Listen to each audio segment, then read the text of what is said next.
Welcome to another edition of Underground Strategy, and today we are honored to have Gordon Barclay with us. It's really a pleasure to have you with us today. And Gordon, could you give us a little bit of context about your work and some of the plans that Scotland made for defense in the event of an invasion during the Second World War? Sure. I first came to this. I was what's called an area inspector for Scotland's heritage agency, Historic Scotland. And the county archaeologist of Aberdeenshire asked me to look, with a view to preserving them, at some pillboxes along the Cowie Water in Aberdeenshire. It became clear quite quickly that neither of us really knew why they were there. And I think many studies of pillboxes are of them as objects. And until that point, really, in Scotland, nobody had looked in detail at why things were there, who built them, when they were built exactly. Something of an assumption that the defences everywhere were just put together at a certain point. They were all the same and they weren't that important to protect. And, I started conducting research into how these particular pillboxes got there and then into the wider story of Scotland's defences in the event of a German invasion in 1940. And that's how I got there. What became clear quickly was that there was a lot of original archival material surviving at the National Archives at Kew in the form of unit and larger formation war diaries, strategic documents prepared for the cabinet, and so on. But also, it became clear the richness of the archaeological remains, the physical remains of the defences that still survived all over Scotland, particularly on the east coast, nearest the threat for invasion. Gordon, we are really glad to have you on board today. And in your book, you mentioned that you're being cautious when it comes to secondary sources. So I wanted to ask, in the context of Scotland's wartime defences, did the physical evidence and the first-hand records change how you understood it, or did they mostly just confirm what was already known? Well, it's fair to say that changed it in the sense that I didn't really have a sense of it before. My special period was the Neolithic period, the first farmers in Scotland, and it was only because, as an area inspector, I had to cover everything other than post-1700 buildings. One had to develop an interest in everything one came across. But what it told me was that it was much more complex. It was a much more interesting story, a much more varied story than people tended to assume.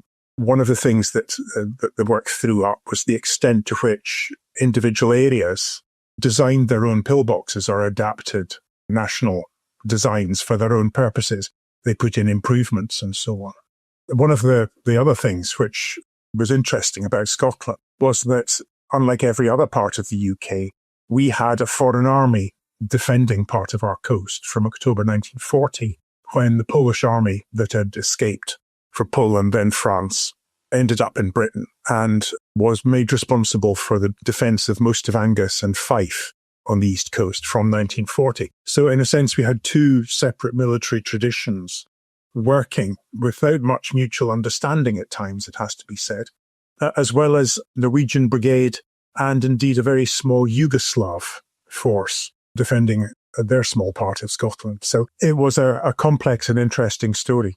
It really is interesting, Gordon. And, your book and just us trying to keep up to date with some of the recent discoveries.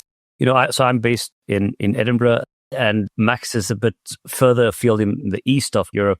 So it's really sparked something because it's so interesting. And the way you describe it, you can actually go and see these wonderful artifacts. And that's pretty cool.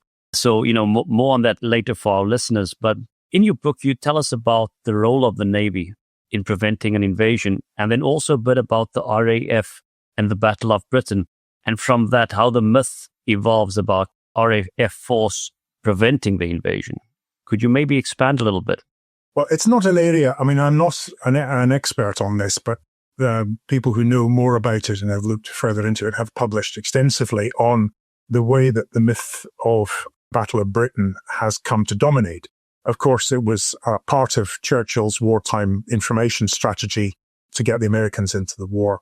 The brave, the few, all the rest of it. The idea that fighters armed with machine gun and cannon would have any impact on an invasion force is laughable. But of course, the idea was that to prevent the Luftwaffe gaining air supremacy in southeast England. Some writers do believe, in fact, that the Germans achieved air supremacy or sufficient air supremacy for invasion in the summer of 1940.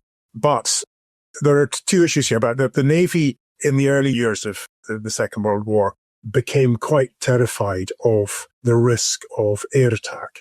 The Navy had lost significant ships in the Norwegian campaign, would go on to lose more in 1941 at Crete. But generally, those were ships that weren't maneuvering. They were static. They were picking up troops. They were working in restricted waters. They couldn't maneuver. The same happened at Dunkirk at the evacuation, with ships lost, but generally ships that were maneuvering slowly in restricted waters. Anti-ship bombs were not powerful. There weren't even any sort of specialist ship-busting bombs at that time. And the aircraft which might deliver bombs, the Luftwaffe never developed heavy long-distance bombers in the way that the British and Americans did. So you have a Navy which is perhaps oversensitive to its vulnerability to air attack. But even with that, the idea that the Navy would hold back with an invasion fleet crossing the Channel or the North Sea is absurd. That's not the tradition of the Royal Navy. Would be to go in, do everything necessary to destroy an invasion fleet at whatever cost. Most people who have looked into this matter in any depth believe that the Navy was always going to obliterate an invasion, and that the Germans not having air supremacy was certainly a huge advantage in defeating the invasion. One of the oddities of writing about, or of the contemporary writing about the risks, was that the Navy, the armed forces, seemed to think that somehow they had to deal with an invasion as something that if they stopped it, they wouldn't be able to stop it completely. Another wave would come in, another wave. There's always this fear that somehow it was a continuous process. I think that after the experience of D-Day, when the Allies were absolutely petrified of what would happen, with much more realistic planning than the Germans had in 1940, they knew they had one chance to put that invasion force on, and if they were thrown back in the sea, that was it for a very long time. Not only of losing so many men and ships, aircraft, but also the moral effect of being thrown back in the sea. How could you ever get it together to do it again? So the idea that the German invasion was more than a one-off, were it to come, seems absurd in retrospect. But there's this fear that somehow it would be a relentless, continuous process, rather than a desperate throw of the dice, as indeed D-Day was. But any German invasion in 1940 would have been madness. They had no specialized landing craft. They didn't have the capacity. And we know that in retrospect, but at the time it seemed like a realistic fear, risk that the Germans would arrive. That was to do with a huge misunderstanding of the nature of the German military might, which we can come back to later if you like. That is quite interesting, Gordon. And so far we have been talking about two of the main components of Britain's defense, the Royal Navy and the Royal Air Force. And it's very clear how central they were to stopping any invasion. But leadership played a critical role too. And General Ironside was a key figure in those early months. How did he end up leading the home front? And what was distinctive about the way that he approached that job, in your opinion? It started off, the first commander was Kirk, who was replaced by Ironside in the spring-summer of 1940. Kirk was actually planning at a time when it wasn't realistically believed that an invasion could come. So his preparations were very notional. The government kept coming up with new fears that he had to either calm down or react to in some way.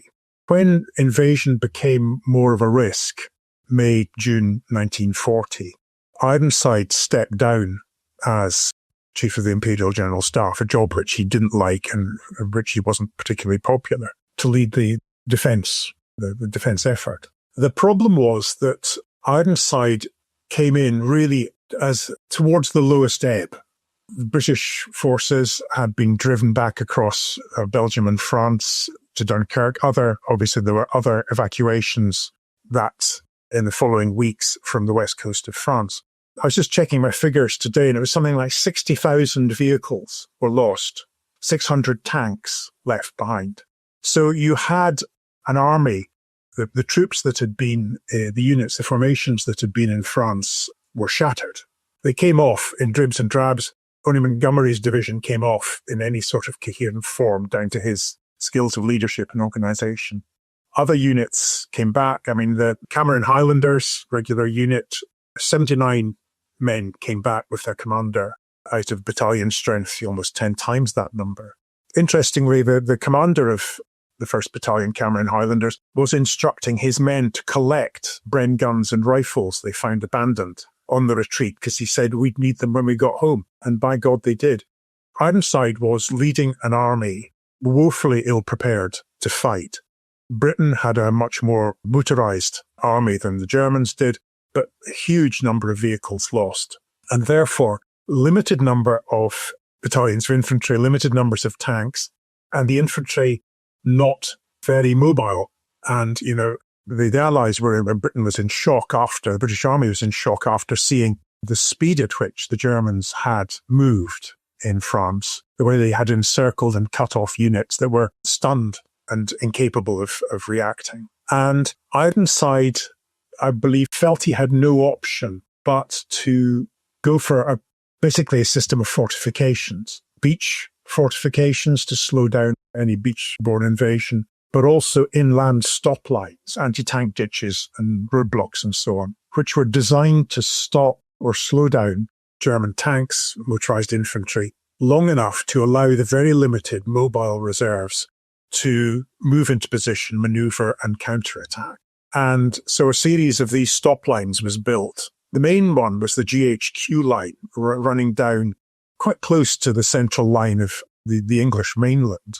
There were others in Scotland we can come back to, which I cover in the book. But he was accused even at the time of having a sort of a Maginot mindset, like after the Maginot line in France that had so completely failed to stop the German attack in 1940. And it was the growing criticism of what appeared to be a very static approach to defence, and also the position of the GHQ line, which implied that it would be okay for the eastern third of England to be lost before the Germans reached any significant stop line.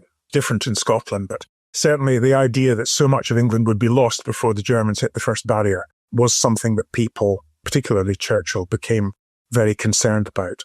The fact that we have so much concrete on the coast of Britain is very much down to Ironside and the approach of those few months.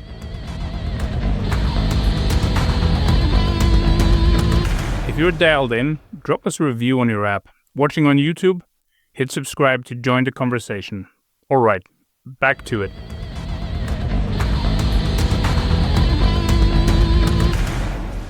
And then by October 1940, how were things going in terms of defensive preparations? Gordon, you mentioned that it was an attempt similar to the Maginot Line, so to say, but how were things at that point? Well, I think one of the things one has to look back on, and Clausewitz talks about friction in war being the things that stop everything. As he says, everything is simple in war, but achieving anything is very difficult. And it is friction. It is just everything getting in the way. It is things not being in the right place. It is meeting an obstructive individual and so on.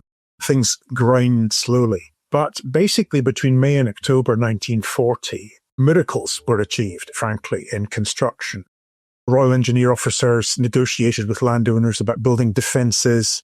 Local contractors were employed to build pillboxes and to do other construction work. By October, certainly in Scotland, the majority of the building was pretty well complete. The major stuff, the beaches, the stop lines, the pillboxes, most of it was in place by October, certainly by the end of 1940. Virtually everything was in place, and it was an extraordinary effort.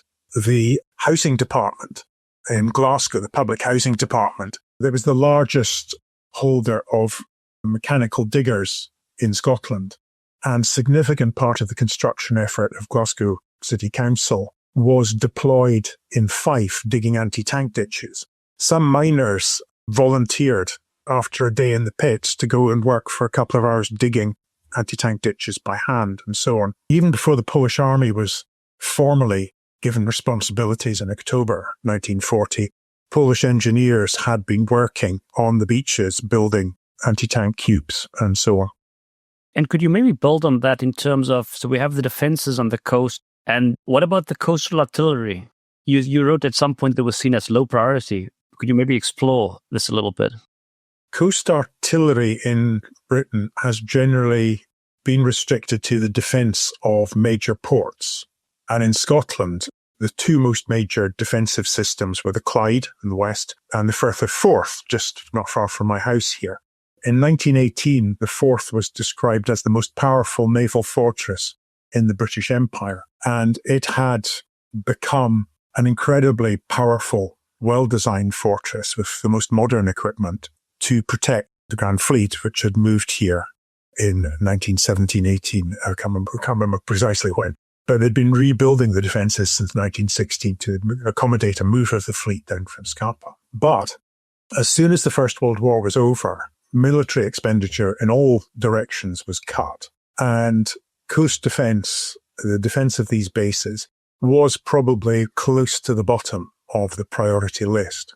There were guns in place, the defences were there. Nothing more was needed, no refinement or anything was put in place. As the 20s went on and into the 30s, batteries were decommissioned, reduced in scale. They were still there, they were still ready to fight, but in a very much reduced scale as to what they had been in the First War. And with the coming of the Second War, one of the things that had to be remedied immediately was the defence of naval bases. We know, of course, that Preen managed to get his U-boat into Scapa Flow, sink the Royal Oak. That woke up a lot of people to the parlous state of the defence of naval bases, and an emergency battery programme was put in place in Orkney to improve things. Batteries were recommissioned. A new battery was built on the Forth. Anti-motor torpedo boat batteries were erected in the Forth defences, and coast batteries were put in or increased in size on other major ports which might be vulnerable to landings, because, and we'll come back to it in a moment, but basically the vulnerable things are the ports, airfields and the beaches. So 6-inch gun batteries were built, for example, up at Wick, up in Caithness. An extra pair of 6-inch guns were installed at Aberdeen to bring it up to 4. Dundee had increased batteries and so on. Berwick-upon-Tweed on the border got a battery. And these were largely surplus guns that the Navy had been storing. When any ship was scrapped, they tended to keep the guns. And 4-inch guns, which had been destroyer armament, ended up on a number of beaches on the East Coast as additional coast artillery to tackle invasion barges, support vessels, and so on. Until in turn they were decommissioned and went back to sea, actually, when the 4-inch guns in particular were put onto armed merchantmen. So basically, like so much of Britain's military effort, there had been little spending, inadequate consideration of military and naval doctrine during the wars. And so all sorts of things had been neglected, and coast artillery was one of them, which had to be remedied very rapidly in the first months, years of the war. That kind of posture of not throwing anything away and saving them for later, it kind of appeals to me and my hoarding tendencies. So no, but jokes aside, it's very good to not scrap anything. And I think also from my personal experience, the Finnish, for example, are very good at that. They always keep everything, especially artillery, even from the 40s and earlier than that too, because you never know when it might come in handy, and they go along the lines of more barrels in the right direction is better.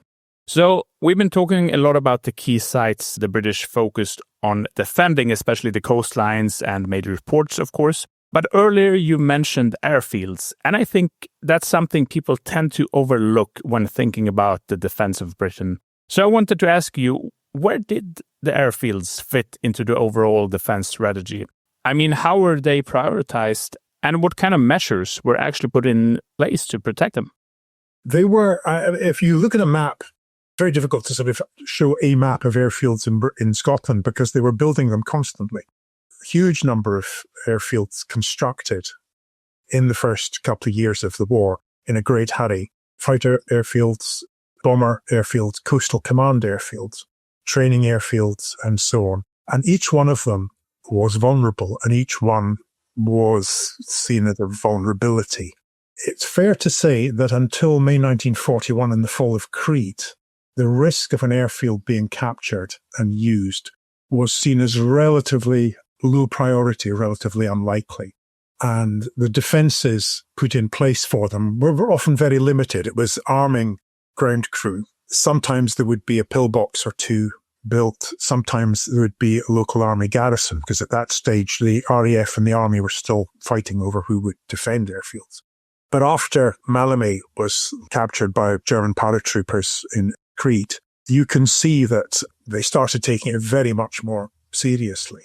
I don't know why, because clearly in 1940, the Germans had very successfully assaulted Sola airfield at Stavanger, and the name of the Oslo airfield escapes me, but they did it. They flew in Junkers 52s in Oslo, and they used 150 paratroopers, something like that at Sola. So the risk was quite clear. Sola, basically 150 paratroopers landed, captured the airfield so that more men and supplies could be flown in, and then marched on the centre of Stavanger to capture the city. So that was the real risk. And there are literally dozens of airfields up the East Coast, some of them pre-war, some of them in good shape, some of them just grass strips. But very, huge vulnerability if, as in many places, you have an airfield near a major harbour. Aberdeen, Dice Airfield, major interwar airfield. About 5 miles, quick march to Aberdeen Harbour, the major port. The same at Caithness, where there were lots of airfields, and the big harbour at Wick. Dundee, the same. You have this vulnerability of an airfield being part of the capture of a port. And once you have a port, you have the capacity to move men in by ship and to move in supplies. Before we go any further, Gordon, you mentioned the Firth or Forth, and would you care to explain to our listeners what that is? The eastern Scotland has two major firths in it. It's an estuary. The Firth is a major estuary.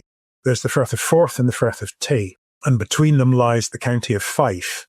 So where I sit here, I walk a couple hundred metres. I'm at the edge of the estuary, and it is at that point, I think, 3 miles wide. It gets very much wider out towards the end of Fife-Ness.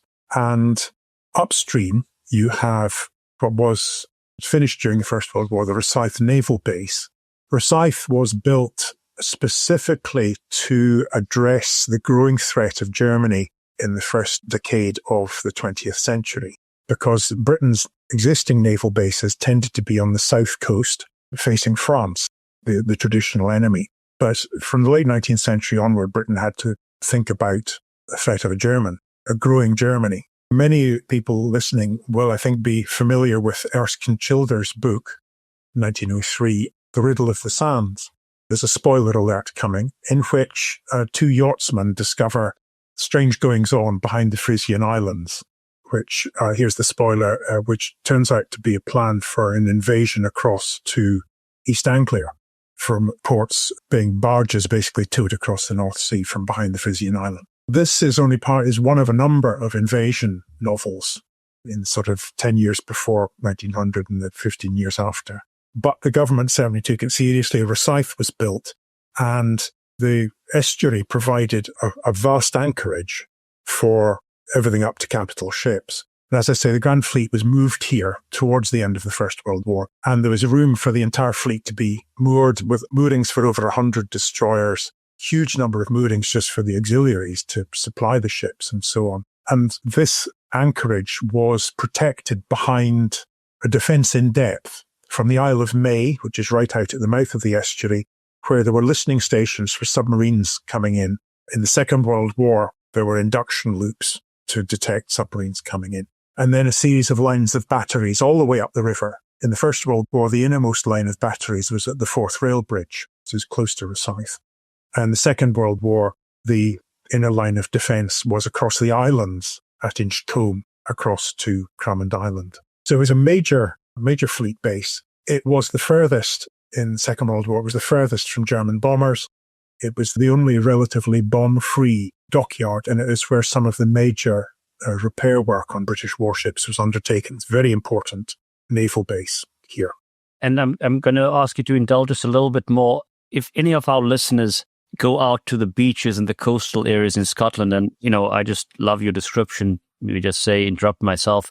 And also when you're landing in Edinburgh, when you're flying in, you do get a good view of all that you've mentioned there. But for our listeners that's going to any beaches or coastal areas in Scotland, what would be some of the things you've mentioned earlier, but just to humor us, what would be some of the artifacts that they would still see? Okay, well, if we're looking at it from an invader's point of view, the first thing you find usually is one or occasionally two lines of anti-tank cubes, which are about 3-4 foot square, about a metre square concrete cube set in lines along the beach. In northern England, they have a larger cube. It's a much bigger cube. You basically one line of cubes, maybe two lines of cubes. From 1941 onwards, it became clear after tests that these cubes wouldn't hold up a tank for particularly long. So lines built after that tended to be deeper, and existing lines of cubes were strengthened by putting lines of dragon's teeth, tetrahedrons, in front of them. There's a particularly good picture of Polish engineers reinforcing a single line of cubes at Barry Links in Angus. So basically you've got that. The cubes, some were supposed to be built with quite big foundations, but a lot of them were done on the cheap, and they're only about 6 inches in, so they can be toppled. They're supposed to have reinforcement rods inside them, but once again, reinforcement wasn't available. You could actually shatter one with 5 or 6 shots from a tank gun. From 1941 onwards, there's a thing called beach scaffolding put in place, which was literally scaffolding poles built to a couple of patterns that the Admiralty promulgated. Huge amounts of steel, which was in short supply, were basically built into these patterns on beaches and left to rust. The idea that they would block an invasion barge. Once again, very good picture of Polish engineers putting them up in Lunan Bay in Angus. In Aberdeenshire, the local defence commander said his men would be better training than putting up beach scaffolding, so it was left. And it was then taken away by the local metal salvage committee, which is probably a much better use for it. So the scaffolding, the cubes, in a couple of places in Aberdeenshire where particularly stormy beaches, the name of the place has escaped me, it's the easternmost point of Scotland, the north of Aberdeen, very stormy. The cubes wouldn't last there more than 1 or 2 storms. So they built the defence inland, and it was an anti-tank ditch they built about 500 metres inland there. And because any obstruction is less useful if it's not actually covered by fire, because if the enemy can be left in peace, they will demolish obstructions. There were pillboxes and other strong points built to provide safe haven for machine guns to cover the lines of cubes. It's interesting that these pillboxes are very often built in the line. So you'd have a line of cubes, pillbox, line of cubes, and they're actually very vulnerable. One of the things one notices about the Polish army is that they had a much better feel for ground and cover, and they tended to build their pillboxes in hidden positions, not shooting out to sea, but enfilade along a line of blocks, but invisible from the sea, so they couldn't actually be fired on. They were much better designed, I should say, and I cover that in the book. The thing that's missing, of course, most now is barbed wire, set out in specified patterns, coming up and over and around the cubes. Once again, there's a very good diagram in Polish Army drawings showing the pattern. And these were pinned down using screw pins. And basically this is screwed into the ground and the wire is then run through there. They came in taller ones to create fences of barbed wire as well. So that's basically what you would see on the beach. Cubes, the dragon's teeth after a certain point, beach scaffolding after a certain point, and lots of barbed wire. And of course, there would be mines, either fake minefields, but also real ones. I should say that the beach scaffolding can be seen in certain conditions in Lunan Bay in Angus. And there's a particular area behind the beach near Newborough in Aberdeenshire where beach scaffolding, last time I was there, was a big chunk of it collapsed, was still visible. I once had a Polish firm build my house in Sweden from scratch, and I can now clearly see why it came out so good, because they clearly know what they're doing when it comes to concrete and how to use it effectively in the terrain, and that's very impressive. And of course, this kind of shows us how much there actually is to see up in Scotland. And I have to admit, I am a bit jealous. I know Tony is heading out to visit some of those sites soon, and I wish I could join him, but it was not in the cards this time, but it will definitely be next time. But beyond that, what you have described isn't just interesting, it feels surprisingly relevant, actually. With all the fortification efforts happening again across Europe, I hope people are reading your book, and not just for the history, but to avoid repeating the same design mistakes again. Well, they were never tested, so one can't really say. Anti-tank ditches do seem to work, though. And I believe the Ukrainians have been using anti-tank ditches because they take time to fill in, basically. We have surviving chunks of anti-tank ditch on the command line, which was the main anti-tank stop line running north through Fife and into Perthshire. In Woodland, we have significant chunks of anti-tank ditch surviving, which is really great. They built a stop line. It's one I mentioned early on in the Cowie Water in Aberdeenshire. And there they used the bank of the river. And what they did was that they straightened the southern bank. And they actually put in wooden reinforcement, which was still there when I went and did my survey 25 years ago. I don't know how much will be there now. And they actually put in wooden restraints to hold the bank up so it couldn't be broken down easily. But there's an awful lot here. Beaches in East Lothian, which is east of Edinburgh, very fine collections of anti-tank use. Roadblocks, they had roadblocks to stop access from the beach of the same sort of roadblock that they had on roads inland. Parts of Fife are very fine collections in Largo Bay. Once again, a lot of Polish pillboxes there. There's one right out on Fife Ness at the very eastern end of Fife that has a Polish unit inscription in the interior, which is very fine. And then the beaches of Aberdeenshire, north of Aberdeen, long sandy beaches, vulnerable to attack, huge stretches of anti-tank cubes, usually still visible, but it's quite a mobile coast, so sometimes they get buried and rediscovered. If you ever thought, these guys, they deserve a drink, you're not wrong. Buy us a beer at undergroundstrategy.com/support. Fuel the banter, fund the strategy. Cheers. Back to the action. That is a lot to take in, and honestly, it's impressive how much still survives if you know where to look. But before we wrap up, I would like to shift focus a bit. Your book lays out a detailed and, to me, pretty balanced account of how Scotland was defended. But some of that work has been misrepresented in the public debate. Can you walk us through how that happened and why you think your findings ended up being used so differently? It came as a huge shock. Just before my book was published, a newspaper article appeared claiming that my book proved that there was a plan to abandon Scotland if the Germans landed. Sometimes it is, if the Germans land in the south of England, they would just draw everybody out of Scotland and leave Scotland defenceless. In some versions, it is if Scotland was attacked, the English would withdraw to the border and basically hand Scotland over as a sort of bargaining chip. This was proved, and in inverted commas here, proved by taking quotations wildly out of context, claiming that words were spoken about something which were about something else. For example, there was a debate in 1940 about whether the southern front was important, that's Kent and Sussex, or whether East Anglia was the likely place for a German invasion. But the quotation was mangled and cut in such a way as to make it seem that the southern front was England and the implied northern front was Scotland, and the southern front was much more important. But they were talking about Kent and Sussex versus Norfolk. Things were quoted which in fact weren't said. It was appalling. It was a complete misrepresentation of what I wrote. I mean, I spent an entire book demonstrating just how well Scotland was defended and the idea that it was going to be just handed over.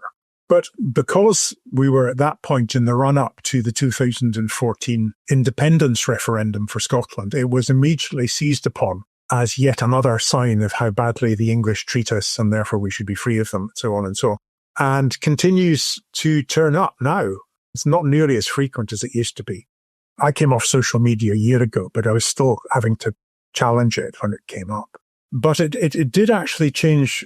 It added another line of research to what I do, and that is to look at the way in which mythologized history is used to support particularly nationalist politics. One can see it in the Russian-Ukraine situation, with Russia publishing maps from the 17th or 18th centuries showing nowhere called Ukraine, just with Greater Russia. So that's the part of the same pattern. But in Scotland, we've seen Churchill plan to abandon Scotland, so that's one.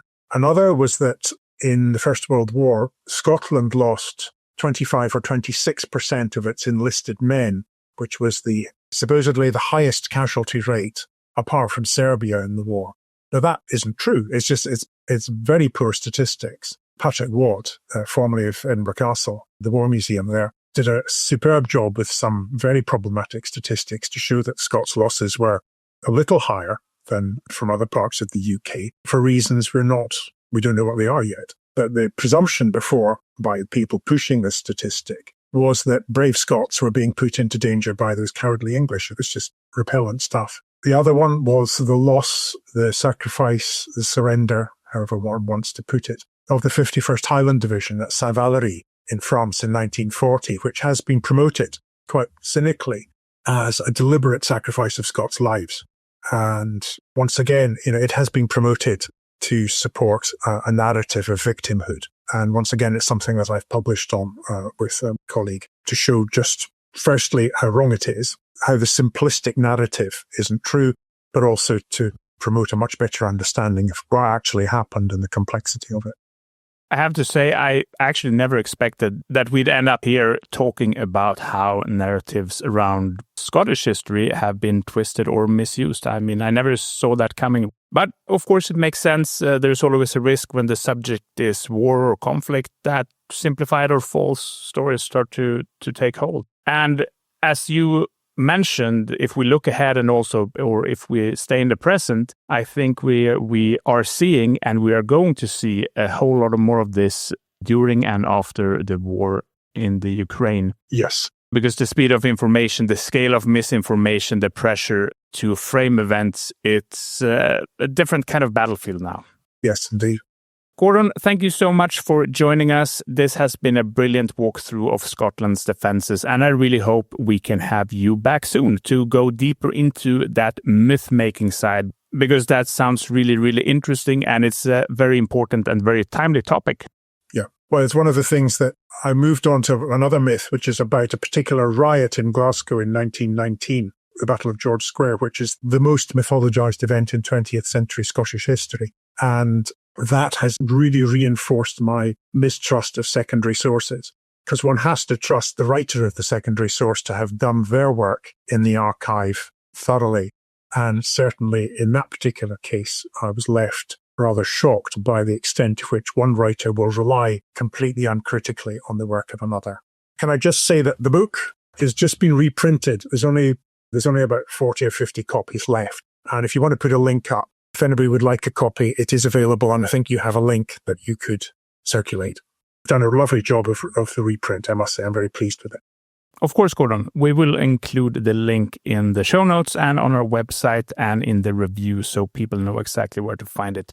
Thank you again for joining us. It's been a real pleasure. And to everyone listening, thanks for tuning in, and we will see you next week. Bye-bye. Thank you again. Cheers. Bye-bye. Thank you so much.